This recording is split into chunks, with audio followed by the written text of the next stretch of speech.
Қазіргі уақытта Қазақстан Республикасында қуаты 100 киловаттан асатын жаңартылған энергия көздерінің 150-ге жуық нысаны жұмыс істейді. Энергетика саласын, әсіресе жаңартылған энергия көздері саласындағы жобаларды дамыту елдің басты басымдықтарының бірі. Бұл үдерісте Қазақстанның даму банкі маңызды рөл атқарады. Жаңартылған энергия көздері жобаларын қолдау электр энергиясының тапшылығын азайтуға ықпал етеді. Бұл өз кезегінде қолданыстағы өндірістерді қолдау және жаңа өндірістерді іске қосу үшін жағдай жасайды. Бұл өндірістер мемлекет экономикасына айтарлықтай әсер етеді. 2018 жылдан бастап банк жаңартылатын энергия көздері секторын дамытуға, жасыл экономикаға көшу тұжырымдамасында белгіленген міндеттерді орындауға белсенді қолдау көрсетіп келеді. Біз осындай жобаларды жүзеге асыру үшін қаржыландырудың кең мүмкіндіктерін ұсынамыз. Бұл тікелей кредиттеу механизмдерді, жобалық қаржыландыруды қамтуы мүмкін. Мұнда кепіл ретінде жобалық активтер пайдаланылады.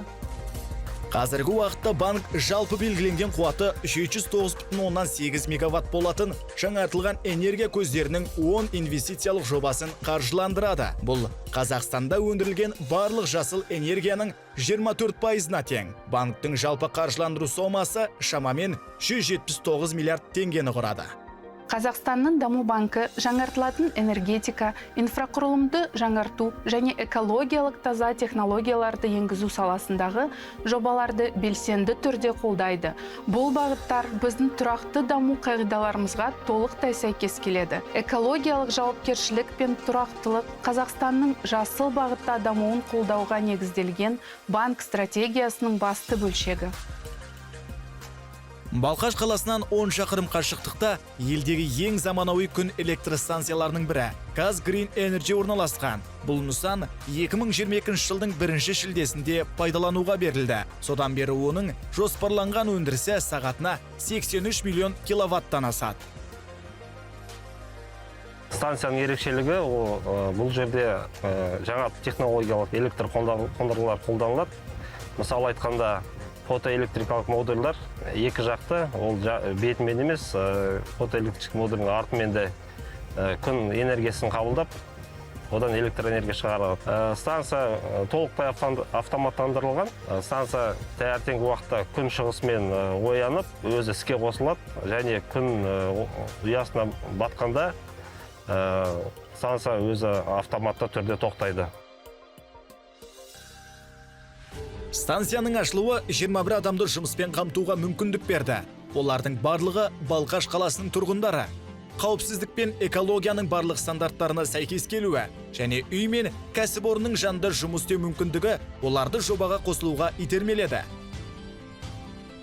Станцияда 2022 жылдың 1 шілдесінен бастап, яғни 1 шілде күні электр энергиясын өндіру басталған бұл станцияда.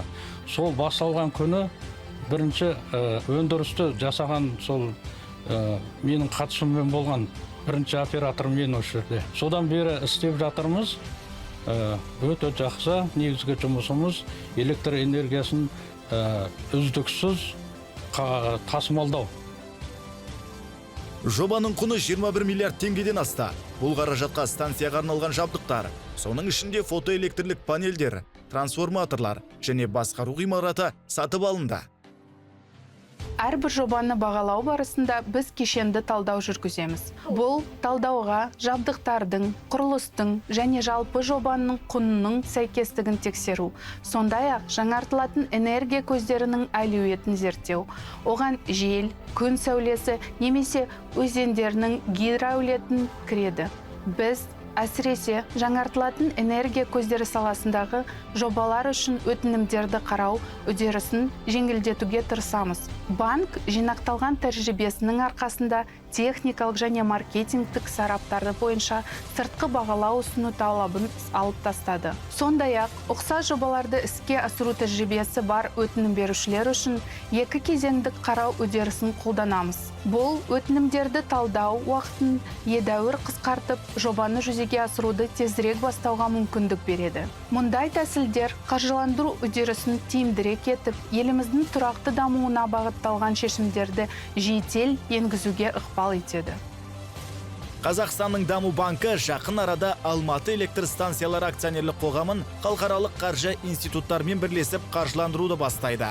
Жоспарда Алматы жылу электр орталығы 2 және жылу электр орталығы 3-ті жаңғырту және реконструкциялау. Көмірдің орнына табиғи газға ауысу қоршаған ортаға әсерді азайтады. Күкірт диоксиді мен шаң шығарындылары толығымен алынып тасталады және көмір қышқыл газының шығарындылары 1,5 есе азаяды. Бұдан басқа осы жылдың желтоқсан айының басында батыс аймақтың энерго жүйесін Қазақстан бірыңғай энерго жүйесінің негізгі бөлігімен біріктіру үшін Кегокпен кредиттік желі туралы келісімге қол қойылды. Бұл жоба өңірдің энергия қауіпсіздігін арттырады және энергия жүйесін теңгерімдеу мүмкіндіктерін жақсартады.